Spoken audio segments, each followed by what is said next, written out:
بسم اللہ الرحمن الرحیم۔ اصحاب اخدود کا واقعہ۔ پھر وہ اپنے بادشاہ کے پاس آیا اور اس کے پاس اس طرح بیٹھا جیسے پہلے بیٹھا کرتا تھا۔ بادشاہ نے اس سے پوچھا کہ یہ تیری بینائی کس نے لوٹائی؟ اس نے کہا کہ میرے رب نے میری بینائی لوٹائی ہے۔ بادشاہ نے کہا کہ کیا میرے سوا بھی تیرا کوئی رب ہے؟ اس نے کہا کہ ہاں، میرا اور تیرا رب اللہ ہے۔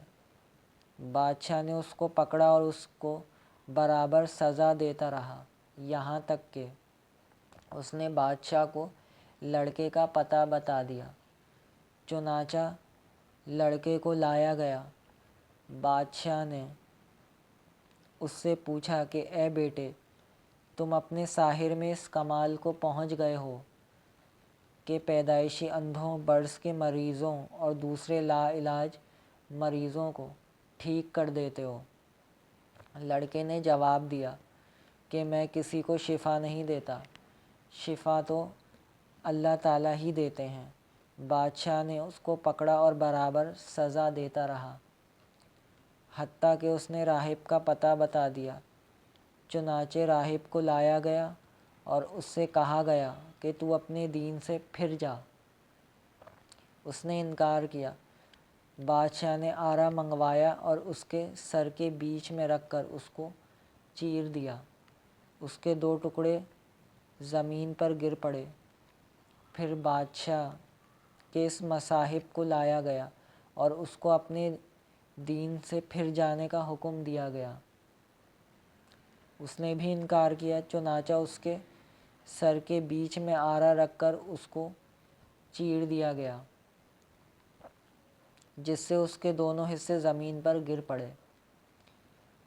پھر اس لڑکے کو لایا گیا اور اس کو بھی اپنے دین سے پھر جانے کا کہا گیا۔ لڑکے نے بھی انکار کیا تو بادشاہ نے اس کو اپنی ایک جماعت کے حوالے کر کے کہا کہ اسے فلاں پہاڑ پر لے جاؤ اور اس کے اوپر چڑھاؤ۔ جب پہاڑ کی چوٹی پر پہنچ جائے تو دیکھو کہ اگر یہ اپنے دین سے پھر جائے تو چھوڑ دو، ورنہ اس کو وہاں سے گرا دو۔ چنانچہ وہ لوگ اس لڑکے کو لے گئے اور پہاڑ کے اوپر لے جا کر گرانے لگے۔ تو اس لڑکے نے کہا کہ اے اللہ، تو مجھے ان لوگوں سے بچا جیسے تو چاہتا ہے۔ چنانچہ وہ پہاڑ ہلنے لگا اور وہ سارے اس سے گر کر ہلاک ہو گئے، اور لڑکا بادشاہ کے پاس صحیح سالم چلا آیا۔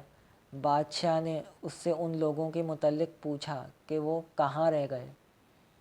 لڑکے نے کہا کہ اللہ تعالیٰ نے مجھے ان کے شر سے محفوظ رکھا۔ بادشاہ نے پھر اس کو اپنی ایک جماعت کے حوالے کیا اور کہا کہ اس کو ساتھ لے جاؤ اور ایک کشتی میں سوار کرو۔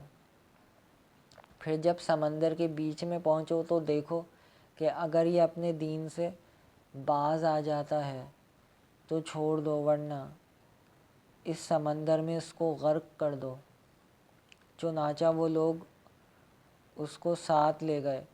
لڑکے نے پھر دعا کی کہ اے اللہ، تو اپنی قدرت سے ان لوگوں کے شر سے میری حفاظت فرما۔ چنانچہ وہ کشتی الٹ گئی، سب غرق ہو گئے اور وہ لڑکا صحیح سالم واپس چلا آیا۔ بادشاہ نے اس سے پوچھا کہ تیرے اصحاب کا کیا ہوا؟ اس نے کہا کہ اللہ نے مجھے اس کے شر سے محفوظ رکھا۔ پھر اس لڑکے نے خود ہی اس بادشاہ سے کہا کہ تو مجھے قتل نہیں کروا سکتا جب تک کہ تو میری بات پر عمل نہیں کرے گا۔ بادشاہ نے کہا کہ وہ کیا بات ہے؟ لڑکے نے کہا کہ ایک کھلے میدان میں لوگوں کو جمع کرو اور مجھے کھجور کے تنے پر لٹکاؤ پھر میرے ترکش سے ایک تیر نکالو اور پھر اس کو کمان کے بیچ میں رکھ کر بسم اللہ کہہ کر چلاؤ، اس طرح میں مارا جاؤں گا۔ چنانچہ بادشاہ نے ایک وسیع میدان میں لوگوں کو جمع کیا اور اس کو کھجور کے ایک تنے پر لٹکایا، پھر اس کے ترکش سے ایک تیر لے کر اس کی کمان کے بیچ میں رکھ کر کہا، بسم اللہ رب الغلام، اللہ کے نام سے جو اس لڑکے کا رب ہے۔ پھر اس تیر کو چلائے تو وہ سیدھا جا کر اس کی کن پٹی پر لگا۔ اس نے اپنا ہاتھ کن پٹی پر رکھا جس جگہ تیر لگا تھا اور پھر مر گیا۔ اس عجیب واقعے کو دیکھ کر یک لخت سب لوگوں کی زبان سے نعرہ بلند ہوا کہ ہم سب غلام کے رب پر ایمان لاتے ہیں۔ ہم سب غلام کے رب پر ایمان لاتے ہیں۔